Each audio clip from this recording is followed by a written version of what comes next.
Oke, ini lagi coba bersihin mobilnya ya setelah 2 hari bolak-balik ke bengkel.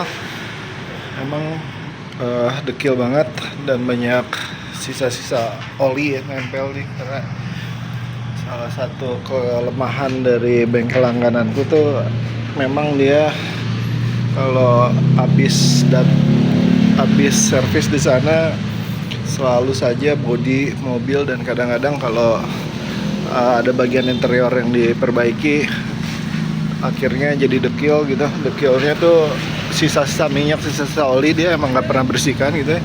Ini kalau ini saya baru bagian atap yang saya coba bilas, kelihatan sekali tuh di bagian ininya juga sisa-sisa pemakaian 2 minggu. Lalu di sini lihat bercak-bercak oli banyak sekali. Itu mudah-mudahan bisa dilunturkan dengan sabun biasa ya. Lalu berikutnya interior sih, bagian interior belum ya, mungkin harus dirapikan lagi. Lalu yang terakhir bagian kap mesin ya, itu sama sekali saya belum pernah sentuh di bagian kap mesin, belum pernah bersihkan. Tapi buat kali ini setidaknya bagian eksteriornya dulu deh, dan mungkin interior cuma dilap-lap doang. Oke, itu segitu dulu ya, makasih. Oke, ini udah masih di awal-awal membersihin mobil ya. Baru ngerjain bagian belakang pada dasarnya. Lagi ngerjain bagian belakang, belum selesai juga. Ini jujur pertama kali saya pingin nyobain detailing ngebersihin bagian bagasinya. Dan nggak sengaja juga kayaknya saya nemuin sumber bunyi lain yang kemarin dicari ketika ke bengkel ya, ngebenerin kaki-kaki. Saya bilang ada suara cetak-cetuk. Saya nemuin tersangka baru nih.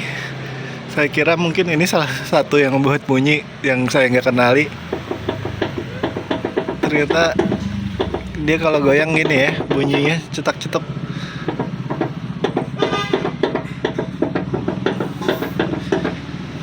Ternyata hidrolik bagasi berbunyi juga ya. Ini enggak sih, yang dua ini juga bunyi sih.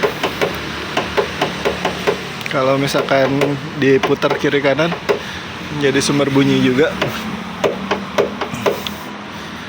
Jadi ya nggak, kalau mobil tua emang nggak perlu terlalu khawatir sih kali ya. Kalau ada bunyi-bunyian dikit emang kemungkinan ada bagian yang emang kurang kenceng aja. Ini juga kurang kenceng doang sih kayaknya.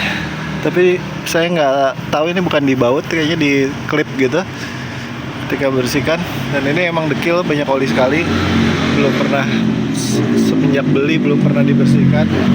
Jadi saya sela-sela sini, bagian atap ke atas, dan bagian sini juga kan dulu pernah dibor yang saya tutup pakai dempul. Ini belum pernah sekalipun saya bersihkan.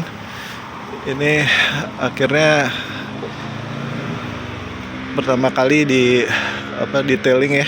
Itu juga masih kotor sekali. Ya itulah.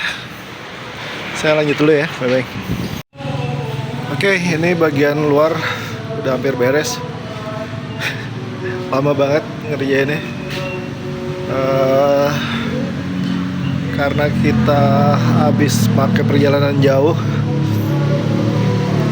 dan mayoritas jalan tol gitu ya, akhirnya banyak sekali serangga gitu mati nempel-nempel, dan banyak ini getah-getah yang belum hilang sih.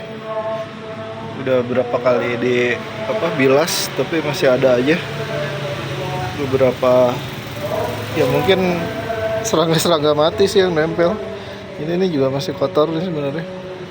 Agak nempelnya rekat banget, susah ngilanginnya.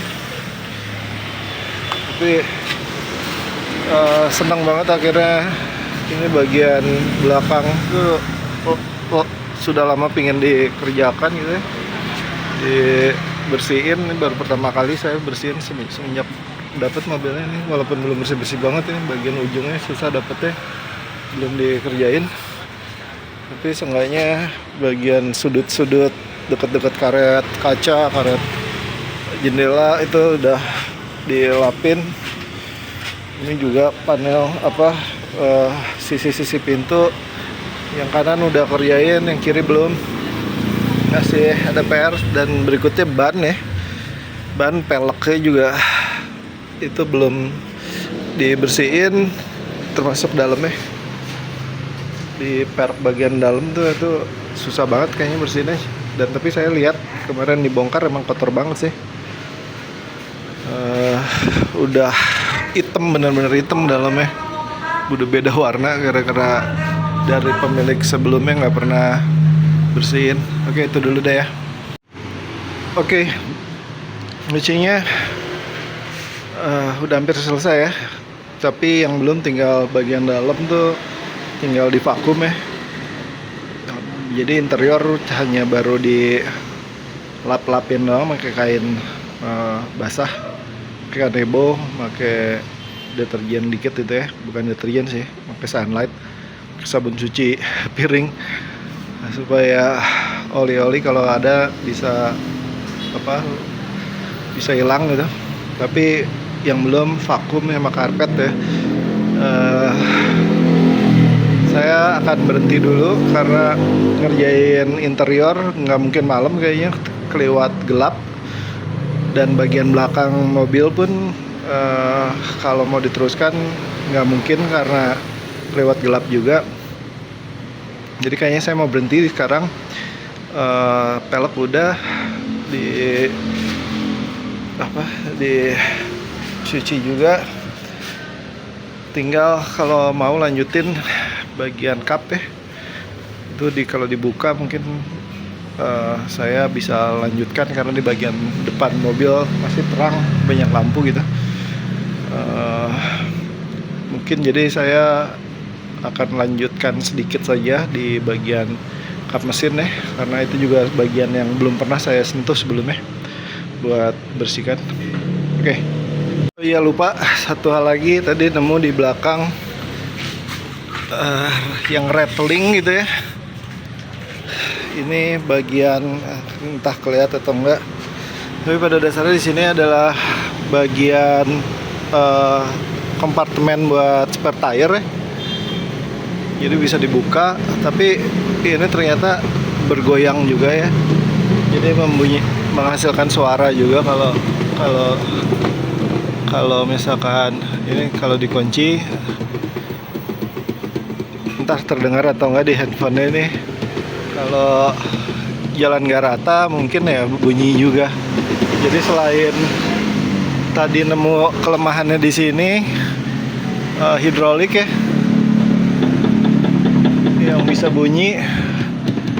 bisa bunyi lagi adalah ini kompartemen dongkrak. Mungkin itu sih. Sedangkan ini hidrolik juga nih, kalau diputar bunyi. Tapi kayaknya harusnya dia nggak, kalau dalam posisi nutup nggak bunyi sih harusnya ya. Tapi nggak tahu juga deh. Jadi itu sumbernya beberapa ketika kemarin saya ngeluh ketika memperbaiki kaki-kaki belakang yang saya dengar suara, ya mungkin itu beberapa penyebab yang mungkin yang menimbulkan suara tersebut. Oke, itu ya, bye bye. Oke, ini mobilnya keburu perlu dipakai keluar ya, jadinya tadi nggak sempat lanjutkan bersihkan kap mobil gitu di bawah mesin, dan malamnya ternyata hujan lagi. Oke, gitu ya.